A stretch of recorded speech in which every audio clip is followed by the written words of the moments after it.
Welcome to The Legal Truth, the podcast created to provide you general legal information about South Carolina law, lawyers, and the legal process. We will answer many of the questions I've been asked during the past 35 years about South Carolina personal injury claims and workers' compensation claims. My name is Dirk Derrick. I'm the founder of the Derrick Law Firm, and I'm your host. Please see required ethics disclaimers in show notes. Thank you all for joining the Legal Truth podcast. I'm here with co-host Pearl Carey. Pearl, glad to have you. We're here today to talk about the truth about what you should know before hiring a personal injury lawyer. This topic, I am giving my personal opinions based on 35 years of practicing personal injury law. And of course, people have the option to ask anything they want to. But we refer cases out to people, and this is the kind of information I want to know when I refer cases out. We cannot ethically compare ourselves with any lawyer, so I'm not comparing myself with anyone. I am just going to tell you some questions you may want answered and know the truth so you won't be surprised down the road. So these are the questions that if I was seeking a personal injury lawyer, knowing what I know now, these are the questions I want answered for me. Absolutely. Thank you so much for that introduction, Dirk. I'm so excited to be here yet again. And without further ado, let's get into our questions. All right. So first question, do you handle the cases you advertise for, or do you send them to another lawyer and take a cut of the fee? In other words, am I hiring your firm if I call you up, or am I hiring somebody else? Yeah, as a personal injury lawyer who does advertise, and as an owner of a firm, there's a business model that I could just cast out advertisements for large areas of practice areas. And when people call in, I can associate another law firm to carry the heavy weight in that case. That is a business model that is used.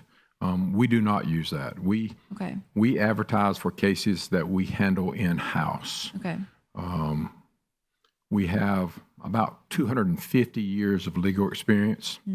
35 years are mine. And if we advertise it, we don't handle the case ourselves. Okay. With the following exceptions. If we get in a case and there's some kind of specialty defense or cause of action that may arise after we're in it. If it's something where I feel like there's an attorney in South Carolina who has kind of niched that area, I'll bring them in the case with us. Okay. But anything we're advertising, if you see our website or social media, anything that we're advertising, we handle it in-house. Gotcha. So what I'm hearing from you is that whatever we're advertising for, we have attorneys in-house that are ready to handle those cases. That's correct. Perfect. That's good to know. So what actual work goes into getting all of the facts for a pending personal injury case? Because I know we always talk about the importance of honesty and getting all of the facts. So what kind of time period should I expect on my investigative team really getting all those facts? That's a good question. If you go back in time, for the first 25 years of my practice, the first 3 years I worked with another firm, then I hung my own shingle, and I was a solo practitioner. And I did everything. I managed the business, handled the cases, did a lot of the work on the cases myself. And one of the biggest frustrations was the lack of time to do what I wanted to do in every case. And in 2009, when I started trying to build a firm, one of the driving reasons for building the firm and making it bigger and hiring more people was to allow us to do things thoroughly and quickly. Everyone we represent, they want the real value of the claim, they want it now, and they want to be given 5-star customer service. Right. Across the board. Okay. And that takes manpower. So we've built a firm, and I know the time frame and the lack of timely moving of a case is a complaint that the public has had against personal injury lawyers for a long time. Yeah, people don't want to wait. Nope. So we set up a process where for every case that comes in, you have an attorney plus me as supervisory attorney, and then you get 4 paralegals from day one. And we're jumping on the investigative part of this case within 24 hours. Wow. I think we got 7 or 8 independent private investigators that we call as soon as we're hired so that we can get out and get the evidence before it gets forgotten or disappears. Okay. So we jump on it quickly. We have a paralegal who works with a lawyer, and her only job is to investigate the case from a liability standpoint and to be the liaison with the private investigator and to investigate insurance coverage. So our goal around here is after 45 days, we know all the insurance that's available. Okay. Unless it's a case like a trucking case or a premise case where they won't give us that without litigation. And within 60 days, we want the first line of the investigation done, and that includes talking to the defendant, taking photos of the place where it occurred. If it's a car accident, take photos of the vehicles, pull the data box out the car to see what the data shows as far as the speed at the time of the wreck, if that's applicable, and do all the investigations as to the liability portion of the case within 60 days. There are some cases where the evidence is owned by the other party, and the only way we can get it is litigation. Right. But before we file litigation, we'll talk to our clients and say, hey, they got A, B, and C. We think that can add value. We need to file suit so that we can subpoena that information. So you're kind of saying it's all up to the client at that point, too, to say if they want to move forward with subpoenaing that information or... That's right. Okay. Gotcha. So I know you said that you have the attorney, you have a paralegal, and then you have a private investigator for each case from day one. Is there any person within this process that's overlooking everything throughout filing a claim? Yeah, well, the lawyer on the file is the team leader. Okay. I believe that a lawyer should build the case. The same lawyer who starts off with a client will be the lawyer who tries the case at the end. Okay. With assistance of other lawyers. Gotcha. But that lawyer, his or her first responsibility is to develop a relationship with our clients and kind of become a teammate with our clients to build their case. Gotcha. Working with that lawyer is a team of paralegals, investigative paralegal, records and bill paralegal, insurance and liens paralegal, medical liaison who are talking to our clients every 2 weeks to get an update from them. We have a demand paralegal. If it goes into litigation, we pick up a litigation paralegal. So that lawyer has a team of people to work with them so that we can expedite the investigations necessary to build the case as fast as possible. So I know you talked about the medical liaison kind of calling every 2 weeks to check up with your client. So if I'm, a client, how often should I expect to follow up with my attorney? Well, I told you that clients in the past have had trouble with personal injury lawyers dragging their feet on working up the case. Their biggest complaint about lawyers is they don't answer the phone call. Really? They don't return phone calls. Okay. They don't keep them updated. So we have set up systems where we have a medical liaison that's talking every 2 weeks with them. Well, our lawyers are also talking to them at least once a month. Okay. They will have the ability to call our office and talk to somebody on their team immediately. Okay. And if the attorney's in court or in a deposition and can't talk to them, he or she will call them back within 24 hours. It's very, very important to me that our clients know that we want to communicate with them, build a relationship with them, and keep them advised. Absolutely. So you're saying no matter what, there will be someone who's willing to talk to a client at one point or another. Perfect. Well, that's great to know. So I know that you said that there's going to be one lawyer on my case from day one. So how many cases can I expect my lawyer typically to be handling on a daily basis? That's a good question. And if you look at business models in personal injury law firms, that is a very important question to ask a law firm before you retain them. Really? Not to be surprised. Okay. I can tell you that at the time of this taping, our attorneys are between 40 and 50 cases each. Wow. But that's lit and pre-lit. Oh, okay. So all of those cases aren't in litigation. As a business owner, as a personal injury law firm owner, there are different business models. What we're trying to do is build custom cases with every fact that can increase value. Right. And in order to do that, you have to have attorneys who have time to think, investigate, and work with our clients to build the case. Yeah, and I'm sure focus on each case and give it its due diligence. I know that you said that your attorneys in specifics call their clients about once a month. Is that pretty standard across the board, or does it differ? I can't speak for other law firms, how often they call their clients. I know that when I started trying to build the firm in 2009, after working on my own for a long time, I know that the complaints that people have about personal injury lawyers are, they don't return my call, they don't keep me advised, they're not doing anything on my case, they want me to settle the case when I'm not sure that I'm getting offered a fair value, and all of it takes too long. Right. That's their complaints. So we've tried to answer those with our systems and processes. So kind of switching gears a little bit toward dealing with insurance companies for a particular case. How does my attorney determine the value of my case when the insurance company makes an offer? Well, insurance companies have for years had the leverage of uncertainty that they've held over the head of our clients. Yeah. And you can look at jury verdicts. You can look at settlements that other law firms or you have gotten. And those are the only two ways that were available the first 30 years I practiced. Okay. The problem with jury verdicts is that you're looking at different facts regarding different parties tried by different lawyers for different injuries. Okay. And you just can't compare that case with this individual case. The problem looking at settlement values and what cases have settled for, all you're getting there is what an insurance company is willing to pay on that. Oh.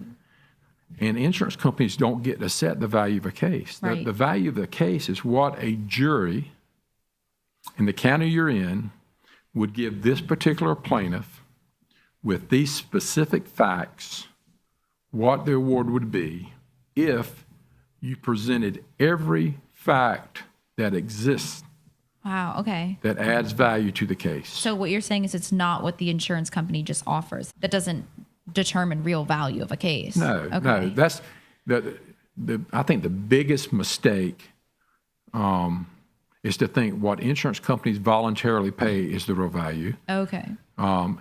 If somebody tells you that the value is 2 times your medicals, that has nothing to do with real value. Okay. The reason we started doing focus groups is to be able to show our clients the best evidence possible as to what the real value of their particular claim is.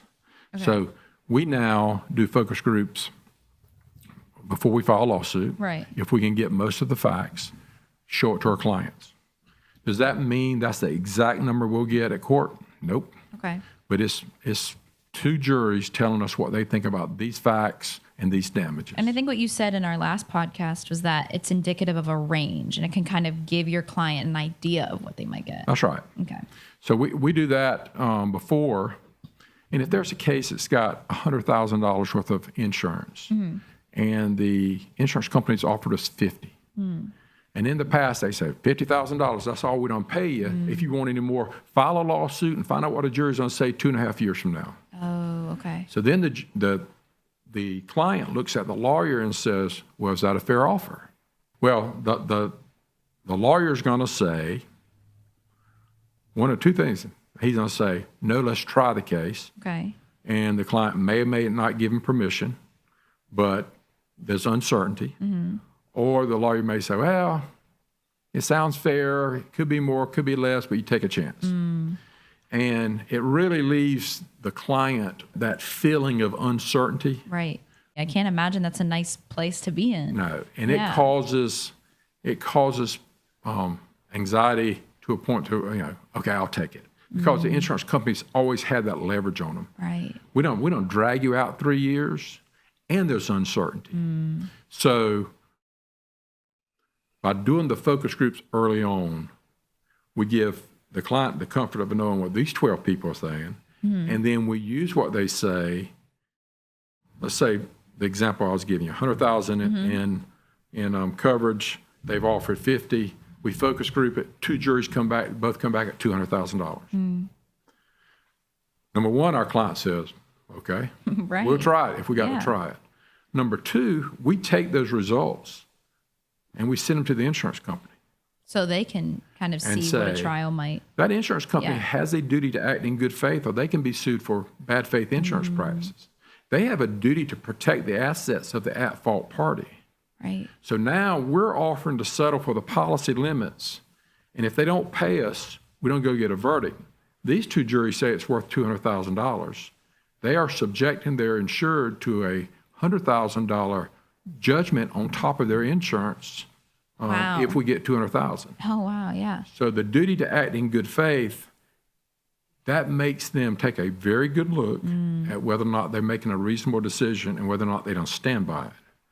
That has helped us get policy limits in cases like this without even having to file a lawsuit. So at the end of the day, after the insurance company makes the offer, who kind of gets the final say? Does the client get to say, hey, I want to take the offer or I don't want to? Or does the attorney make the final decision? The client. Gotcha. And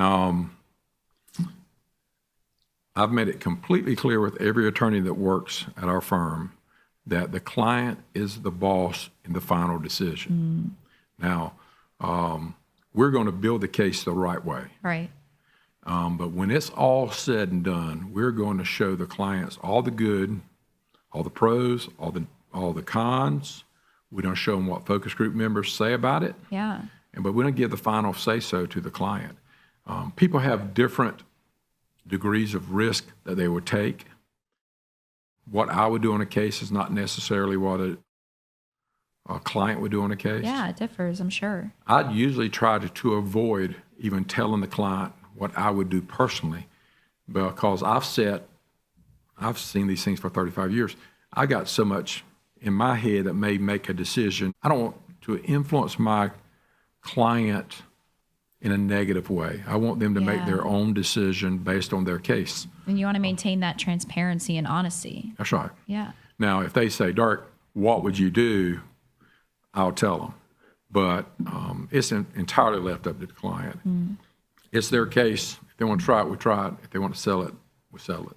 So if I'm a potential personal injury client, what can I expect a law firm to charge me if my case is successful or unsuccessful?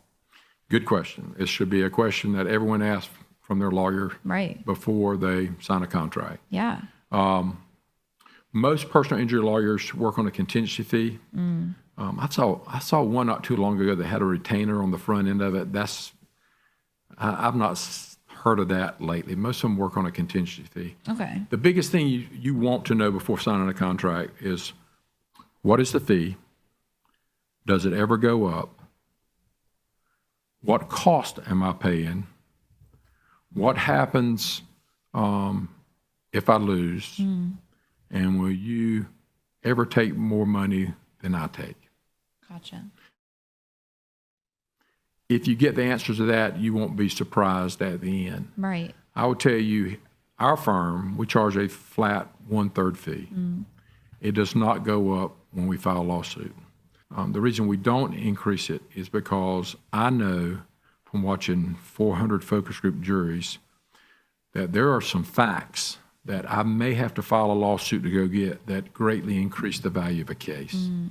And if I tell my client, hey, I want to file this lawsuit pretty fast because I want to go find out these 5 facts, I don't want my client to think, oh, he's trying to make another 7% on me. He wants to go from right. a third to 40%. Right. When that's not what I'm trying to do. What I'm trying to do is get the maximum amount of money for my client by getting all the facts. Right. So we stay at a 1/3.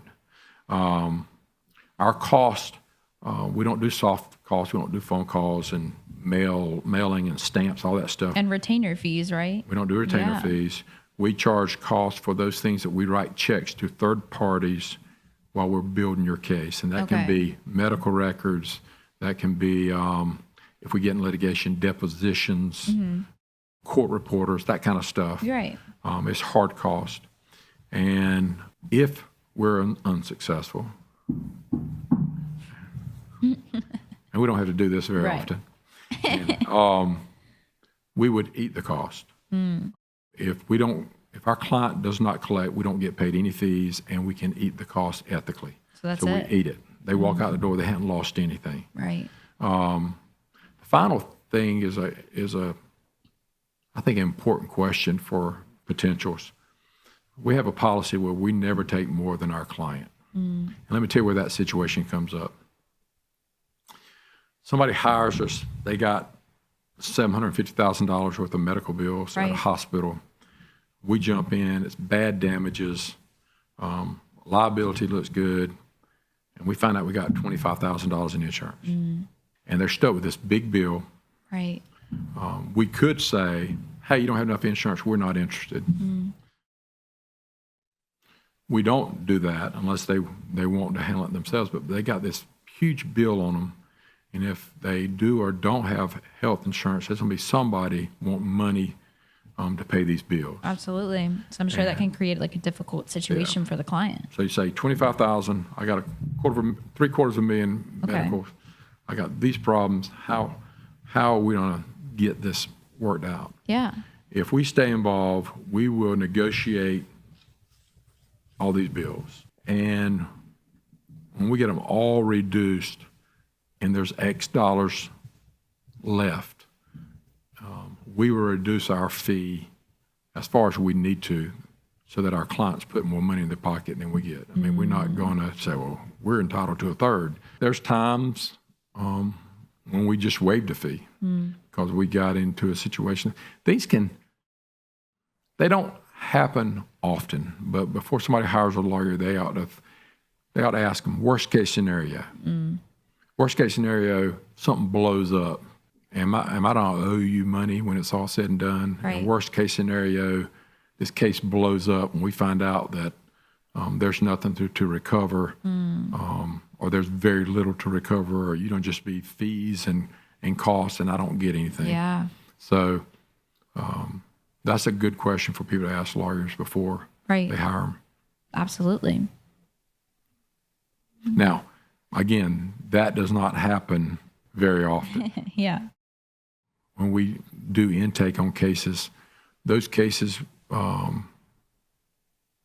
lot of times we'll have that discussion in the first part about it's an insurance case. We got to go find insurance coverage or collectability because the damages are so large. Right. But they do happen. It do happen sometimes. So how far into a case would you kind of know that? Could it have been years, or how does that typically work? We know about the coverage fast. Like I said, we Right. usually know coverage within 45 days. Okay. There's been cases that evidence can come out in litigation. We had to file a lawsuit to go find some facts, go find them, and they're bad facts. Oh, okay. Cases are kind of like living organisms. If you think about it as having a life of its own, Right. that living organism, the strength or the weakness is determined by one fact sometimes. You can have a case that you feel good about, and then you take a deposition of this witness, and he kills you. Oh, no. I mean, he kills the case. Yeah. Or it substantially weakens it. Right. And then you can have cases that you kind of struggling along, then you find the smoking gun. Yeah. First case I ever had in my life, I found a smoking gun while taking a deposition in Chicago. And I'd made an offer to settle for $50,000, and I found this smoking gun, and I told the attorney on the other side, my offer is now $500,000. So you probably thought this is what it's always going to be like. It's a Perry Mason moment for all those people who are Right. over 40 who know who Perry Mason is. But that doesn't always happen. Right, But of course if not. you start digging, you can often find things that increase the value, but you can also find things that decrease the value. So in the beginning, you might not initially know. It might just take some time. That's right. Yeah. And if it goes downhill and it bombs, the case bombs, they run it by a focus group, and the focus group says, Right. this case is a bomb, we'd have to cut our fee. And we do that. We're in it with our clients. So this podcast has been about the truth about what you should know before you hire a personal injury lawyer. Dirk, do you have any last points that you'd like to add before we sign off? Yeah, I mean, I've given my personal opinions about things, not comparing our firm with other firms. Right. But I do believe that it makes a better relationship with a law firm if the client knows what they're getting for their price they're paying. Right. Before going into a relationship with a lawyer or a law firm. All lawyers aren't the same. All law firms aren't the same. There's different business models. And I believe that in order to avoid surprises and bad feelings, you should have the information we've covered today. You should have it before you enter in that relationship. I think the most important thing, or one of the most important things in representing somebody, is trust. Right. Of course. They've got to trust me and my firm, and I've got to trust that they're telling me the truth.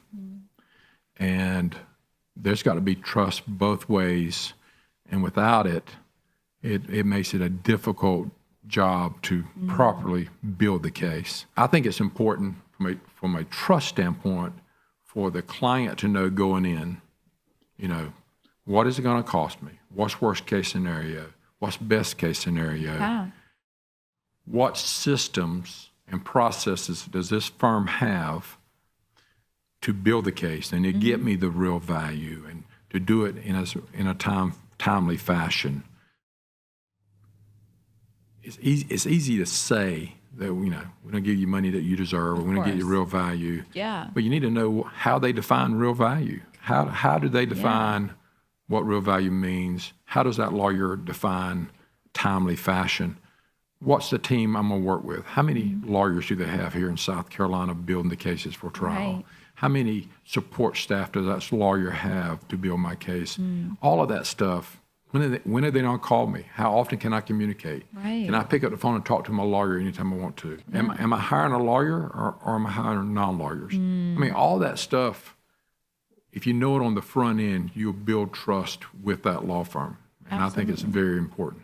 Absolutely. Thank you so much, Dirk. I learned so much during this podcast, and I really hope that our viewers and our listeners did as well.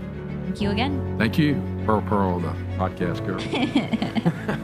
Thank you for joining us on the Legal Truth Podcast. If you have questions that you would like answered on a future episode, please send them to thelegaltruth@derricklawfirm.com. If you would like to speak to us directly, call us at 843-248-7486. If you find the podcast valuable, please leave us a 5-star review and share the legal truth with your neighbor, friend, or family member who is seeking reliable information about a South Carolina personal injury or workers' compensation claim. Dirk J. Derrick of the Derrick Law Firm Injury Lawyers is responsible for the production of this podcast, located at 901 North Main Street, Conway, South Carolina. Derrick Law Firm Injury Lawyers has included the information on this podcast as a service to the general public. Use of this podcast and any related materials does not in any manner constitute an attorney-client relationship between Derrick Law Firm Injury Lawyers and the user. While the information on this podcast is about legal issues, it is not intended as legal advice and should not be used as a substitute for competent legal advice from a licensed professional attorney in your particular state. Anyone seeking specific legal advice or assistance should retain an attorney. Any prior results mentioned do not guarantee a similar outcome. The content reflects the personal views and opinions of the participants in the podcast and are not intended as endorsements of any views or products. This podcast could contain inaccuracies. The information contained in this podcast does not constitute legal advice and is not guaranteed to be correct, complete, or up to date as laws continue to change. In this podcast, you will hear information about focus groups. Please note that not all of the firm's cases are presented to a focus group. Additionally, when speaking about juries or jurors in relation to a focus group, we are speaking of focus group participants and not actual trial juries or jurors.